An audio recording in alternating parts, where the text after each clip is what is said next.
Hello, నేను doctor Aruna Moparthi, running Meenakshi test tube baby centre, bus stand దగ్గర, గుంటూరులో. Meenakshi test tube baby centre is a place where we speak everything and anything about women's health.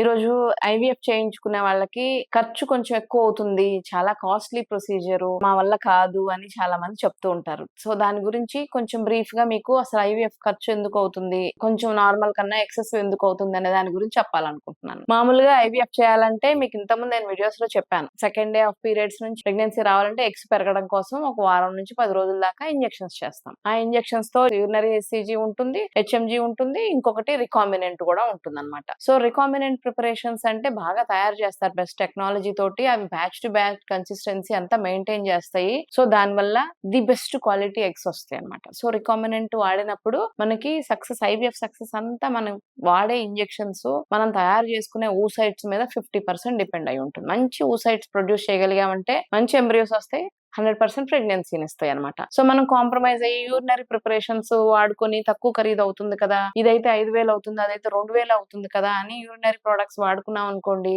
Number of eggs, quality of eggs తక్కువ వస్తాయి. అలా తక్కువ రావడం వల్ల ఆటోమేటికల్ గా మన సక్సెస్ తగ్గిపోతుంది. సో అందుకని ఇంజెక్షన్స్ టైం టు టైం చేయించుకోవాలి, చక్కగా కోల్డ్ చైన్ మెయింటైన్ చేయాలి, కొంచెం ఖరీదైన ఇంజెక్షన్స్ చేయించుకోవడం వల్ల సక్సెస్ బాగుంటుంది. నెంబర్ 2 ఏంటంటే ఎగ్స్ అన్ని రెడీ అయిపోయిన తర్వాత తీసేటప్పుడు ఆ ఎగ్స్ అన్ని అక్కడ మనం వాడే డిస్పోజబుల్స్ అన్ని మన లోకల్ మేకి వాడం, ఇండియాలో తయారైన కొంచెం మనం తక్కువ రేట్ రావాలని కాంప్రమైజ్ అయ్యి తయారవుతాయి అనమాట. సో అబ్రాడ్ లో, అమెరికాలో, జర్మనీలో, కొరియాలో వీటిల్లో ఏంటంటే వాళ్ళు క్వాలిటీలో అస్సలు కాంప్రమైజ్ అవ్వరు, ఎంత కాస్ట్ అన్నా కానీ క్వాలిటీయే వాడతారనమాట. సో మనం మన ల్యాబ్ లో, ఐవీఎఫ్ ల్యాబ్ లో వాడే ప్రతి ఒక్క వస్తువు ఇంపోర్టెడే వాడతాం. అలా వాడటం వల్ల ఏమవుతుందంటే దాంట్లో నుంచి టాక్సిసిటీ ఉండి అవన్నీ రియాక్షన్స్ వచ్చి మన ఊసైట్స్ కి, ఎంబ్రియోస్ కి హార్మ్ చేయకుండా ఉంటాయి అనమాట. The best quality disposables. ఇప్పుడు ఒక పేషెంట్ కి వాడిన డిస్పోజబుల్ అది 2,000 ఏమని, 3,000 అమ్మని అది పడేస్తాం. మళ్ళీ నెక్స్ట్ పేషెంట్ పికప్ కి మళ్ళీ నెక్స్ట్ ఎక్స్ పికప్ చేసే నీడిలు, దాని కాస్టే ఒక 2,000-3,000 ఉంటుంది. దాన్ని తయారు చేయడానికి, ఎక్సీ చేయడానికి నీడిల్స్, ఇవన్నీ చాలా కాస్ట్లీ. అండ్ ఈచ్ పేషెంట్ కి అవి డిస్పోజ్ చేసేస్తాం, పడేస్తాం అనమాట. దానివల్ల మనకు కొంచెం కాస్ట్ పెరుగుతుంది. ఆ తర్వాత నెంబర్ 3 ఏంటంటే మనం వీర్యం కణాలు ముందే తీసుకొని కలెక్షన్ చేసేసుకొని, కొంతమంది ఆ ఎగ్స్ రిలీజ్ అయిపోయి ఆ రోజు ఊసైడ్ పికప్ రోజు ఇవ్వలేక టెన్షన్ పడటం వల్ల అవి మళ్ళీ వేస్ట్ అయిపోతాయేమో ఎగ్స్ అనే భయంతో ముందే అందరికి వీర్యం కణాలు ఒక శాంపుల్ ఫ్రీజ్ చేసి పెట్టేసుకుంటాం అనమాట. సో మన ల్యాబ్ లో ఆండ్రాలజిస్టులు ఉంటారు. సో ఆండ్రాలజిస్టులు చేసే వర్క్, ఈ సెమెన్ ఫ్రీజింగ్ చేయడానికి అయ్యే ఖర్చులు, ఇవన్నీ కూడా ఈ ఐవీఎఫ్ ప్యాకేజ్ లోనే ఇంక్లూడ్ అయి ఉంటాయి. ఇంకోటి ఏంటంటే ఇప్పుడు ఎగ్స్ అన్ని పికప్ చేసిన తర్వాత ఆ ఐవీఎఫ్ ల్యాబ్ లో సీనియర్ ఎంబ్రియాలజిస్ట్ ఉంటారు, వాళ్ళ చార్జెస్ కూడా కొంచెం ఎక్కువ చార్జ్ చేస్తారు సీనియర్స్. ఎందుకంటే సీనియర్ క్లినిషియన్, సీనియర్ ఎంబ్రియాలజిస్ట్ ఉంటేనే ది బెస్ట్ గ్రేడ్ ఎంబ్రియోస్ ఇవ్వగలుగుతారు మనకి. ఆ బెస్ట్ గ్రేడ్ ఎంబ్రియోస్ గర్భసంచులు పెడితేనే ప్రెగ్నెన్సీ వస్తుంది. చిన్న చిన్న జూనియర్స్ తక్కువ తీసుకుంటారు చార్జెస్, కానీ వాళ్ళు చేసే ఇక్సీలు సరిగ్గా చేయలేకపోయారంటే మనకు నెంబర్ ఆఫ్ ఎగ్స్ తగ్గిపోతాయి. తగ్గిపోవడం వల్ల మన సక్సెస్ ఆటోమేటిక్ గా తగ్గిపోతుంది. సో ఈ ఆండ్రాలజిస్ట్, సెమెన్ ప్రిపరేషన్ చేసే వాళ్ళు, ఎంబ్రియాలజిస్ట్ ఆ ఎంబ్రియోస్ తీసుకొని, ఆ ఊసైట్స్ తీసుకొని భర్త యొక్క వీర్యం కణాలతో ఇంజెక్షన్ చేసి వాటిని ఆ మిషన్ లో పెట్టి 4 రోజులు ఎంబ్రియోస్ తయారు చేసి ఎంబ్రియాలజిస్ట్ చార్జెస్ కూడా మీరు పే చేసుకునే ప్యాకేజ్ లోనే ఇంక్లూడ్ అయి ఉంటాయి అనమాట. సో 4 రోజులు ఇంక్యుబేటర్ లో పెడతామన్నాను కదా, ఆ ఇక్సీ చేసేటప్పుడు వాడే ఇక్సీ నీడిల్స్, ఇక్సీ మైక్రోస్కోప్ అనేది చాలా కాస్ట్లీయెస్ట్ అన్నిట్లోకి, ల్యాబ్ లో ఉండే అన్నిట్లోకి చాలా costliest and highly magnified Germany మేకులే ఉంటాయి మన ల్యాబ్ లో అన్ని. సో అవన్నీ డిస్పోజబుల్స్ అవన్నీ చాలా ఎక్కువ అవుతాయి అనమాట. ఆ తర్వాత వాటిని ఇంక్యుబేటర్స్ లో పెడతాం. ఇంక్యుబేటర్స్ అనేవి 2-3 రకాల ఇంక్యుబేటర్స్ ఉంటాయి మన ల్యాబ్ లో. ఒకటి ఓన్లీ కార్బన్ డైఆక్సైడ్, దాంట్లో మీడియా పెట్టుకుంటాము. ఆ వాడే ప్రతి మీడియా కూడా బేబీకి ఎలాంటి ఇబ్బంది రాకుండా చక్కగా పెరిగే, మన గర్భసంచిలో ఫెలోపియన్ ట్యూబ్ లో ఏమేమి ఫ్లూయిడ్స్ ఉంటాయి, ఎలాంటి సెక్రేషన్స్ ఉంటాయి, దాంట్లో ఏమేమి మినరల్స్ ఉంటాయి, వాటిలో ఏమి ఆక్సిజన్, నైట్రస్, లిక్విడ్ అన్ని ఎంతెంత కాంపోజిషన్ ఉంటాయో అంతంత కాంపోజిషన్ తోటి గ్యాస్ వస్తుంది అనమాట ఇంక్యుబేటర్ లోకి.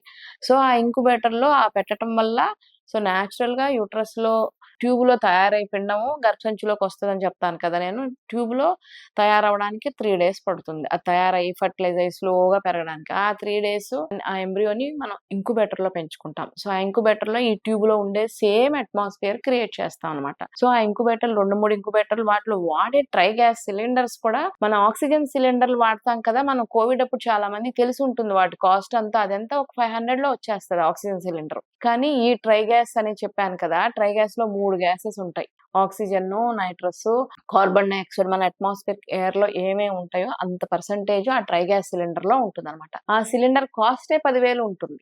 సో, అవన్నీ ఆ ఇంక్యుబేటర్‌లో పెంచటం వల్ల చాలా కాస్ట్ ఎక్కువైపోతూ ఉంటుందన్నమాట. అవన్నీ అలా వాడి 4 రోజులు పెంచి, ఆ పెంచిన ఎంబ్రియోస్‌ని కానీ ఈటీ కాథెటర్స్ చాలా బెస్ట్ కంపెనీ అన్నమాట. అమెరికా మేక్ అయన్నీ. ఎంబ్రియో ట్రాన్స్‌ఫర్ కాథెటర్‌లో ఎంబ్రియోస్‌ని లోడ్ చేసుకొని ఎంబ్రియాలజిస్ట్ నా చేతికిస్తే నేను దాన్ని యూట్రస్‌లో పెడతానన్నమాట. ఇప్పుడు నేను చెప్పిన ఈ ప్రొసీజర్ మొత్తంలో వాడే ప్రతి ఒక్క ఎక్విప్‌మెంటు ఆ బేబీని పెంచడానికి 4 రోజులు మీడియా వాడతానన్నాను కదా! ఆ మీడియా కూడా అవన్నీ మనకి జర్మన్ నుండొస్తాయి. అవన్నీ వాడి అంత చక్కగా తయారు చేసి గర్భసంచిలో పెట్టటం వల్లే మనకు బెస్ట్ క్వాలిటీ ఎంబ్రియో తయారయింది. సో, ఐవీఎఫ్ కాస్ట్ ఎక్కువ అవ్వడానికి కారణాలు ఇవన్నీ. ఇవన్నీ కాంప్రమైజ్ అయ్యి ఇంకా 10,000 ఇంకొక 20,000 తగ్గించి చేయొచ్చు. కానీ మన సక్సెస్ తగ్గిపోతుంది. ఇప్పుడు నేను ఇంతకు ముందు వీడియోలో చెప్పాను. నంబర్ ఆఫ్ ఎగ్స్ ఎంత ఎక్కువ తయారైతే మనకి మంచి గ్రేడ్ ఎగ్స్ మన ఐవీఎఫ్ సక్సెస్ అంత బావుంటుంది. సో, మనం ఇవన్నిటిని కొంచెం ఒక 10,000 తగ్గిద్దాం పేషెంట్‌కి, ఇంకొక 20,000 తగ్గిద్దాం అని చెప్పి మనం చిన్న లోకల్ మేడి తక్కువ ఖరీదైనయి, క్వాలిటీ తక్కువయి వాడామనుకోండి, మనకి తక్కువ ఎగ్సే వస్తాయి. తక్కువ ఎగ్స్ వస్తే అది ఒక్క నెలకే సరిపోతాయి. సో, మనం ఇంకో 10,000, 20,000 ఖర్చు పెట్టుకోవడం వల్ల నంబర్ ఆఫ్ ఎగ్స్ పెరుగుతాయి. ఒకవేళ ఈ నెలలో మనకు ప్రెగ్నెన్సీ రాకపోయినా నంబర్ ఆఫ్ ఎగ్స్ మంచి క్వాలిటీ ఎగ్స్ ఉంటే నెక్స్ట్ మంత్ కూడా ఫ్రీజ్ చేసి పెట్టేసుకుంటాం. ఆ ఫ్రీజ్ చేసినయి తీసేసి మళ్ళీ గర్భసంచిలో పెట్టేసుకోవచ్చనమాట. సో, ఈ కాస్ట్ ఐవీఎఫ్‌లో ఎక్కువ అవ్వడానికి ఇవన్నీ మనం వాడేవి. ఇవన్నీ దాంట్లో ఇంక్లూడ్ అయ్యి ఉంటాయి మీకు వాడే ప్యాకేజ్‌లో. సో, ఇవి కాంప్రమైజ్ అయితే మన సక్సెస్ తగ్గిపోతుంది. ముందు బేబీ మనకెన్ని ఆస్తులున్నాయి, ఎన్ని ప్రాపర్టీస్ ఉన్నాయి. మొన్న ఓ పేషెంట్ వచ్చి చెప్తున్నాడు, "నాకు 50 ఎకరాల పొలం ఉంది మేడం మా ఊర్లో. కానీ పిల్లలు లేరని మా బంధువులందరూ నా దగ్గర డబ్బులు తీసేసుకుంటూ ఉన్నారు. నాకెట్లైనా ఎంత ఖర్చయినా పర్వాలేదు. నాకొక బేబీ కావాలని." సో, ఎంత ప్రాపర్టీస్ ఉన్నాయనేది ఇంపార్టెంట్ కాదు. మన ఇంట్లో హ్యాపీగా, ఆరోగ్యంగా, ఆనందంగా తిరుగుతూ ఉన్న బేబీని పొందటం అనేది మోస్ట్ ఇంపార్టెంట్ థింగ్. సో, దాని గురించి మాత్రమే ఆలోచించుకోండి. స్ట్రెస్ అవ్వకుండా, ఖర్చయిపోతుందని బాధపడకుండా బేబీ ఒళ్ళోకి రావాలనే ఆనందంతో ట్రీట్మెంట్ చేయించుకోండి.